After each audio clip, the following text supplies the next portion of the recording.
ইরানের vice president পদ থেকে পদত্যাগ করেছেন জাভেদ জারিফ। একের পর এক অপমান আর সহ্য করতে পারছিলেন না তিনি, তাই তো 40 বছরের রাজনৈতিক জীবনের ইতি টানলেন এই নেতা। কি এমন ঘটেছিল বহির্বিশ্বে আস্থাভাজন ইরানের অভ্যন্তরে? কোন অপমানের জেরেই বা পদত্যাগ করলেন এই ভাইস প্রেসিডেন্ট?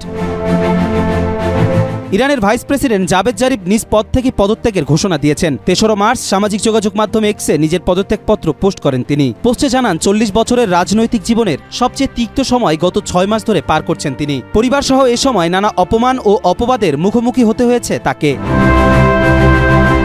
এদিকে তার পদত্যাগপত্র গ্রহণ করা হয়েছে কিনা সে বিষয়ে প্রেসিডেন্টের দপ্তর থেকে কোনো মন্তব্য করেনি। পদত্যাগপত্রে জারিফ লিখেছেন, জাতীয় স্বার্থ রক্ষায় কাজ করতে গিয়ে তিনি অসংখ্য অপবাদ সহ্য করেছেন। মিথ্যা অভিযোগ ও বক্তব্য বিকৃতির মধ্যেও দেশের স্বার্থে চুপ ছিলেন তিনি। তার বিশ্বাস, পদত্যাগের মাধ্যমে সরকারের সফলতার পথে বাধা দূর হবে।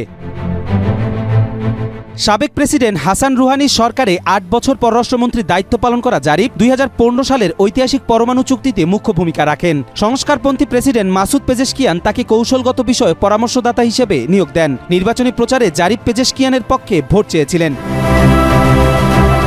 এদিকে অর্থনৈতিক ব্যবস্থাপনার ব্যর্থতা ও জাতীয় মুদ্রা রিয়ালের বিপর্যস্ত অবস্থার কারণে অর্থমন্ত্রী আব্দুল নাসের হিম্মাত্তিকে পদচ্যুত করেছেন ইরানের পার্লামেন্ট। অর্থমন্ত্রীকে বরখাস্তের একদিনের পরে ভাইস প্রেসিডেন্ট পদত্যাগের ঘোষণা উঠে আসে। আর এতেই প্রশ্ন উঠেছে, ইরান যেখানে বহির্বিশ্বে আস্থার প্রতীক, সেখানে দেশটির অভ্যন্তরে কেন এমন টালমাটাল অবস্থা? কবির চৌধুরী, জয়, মাই টিভি।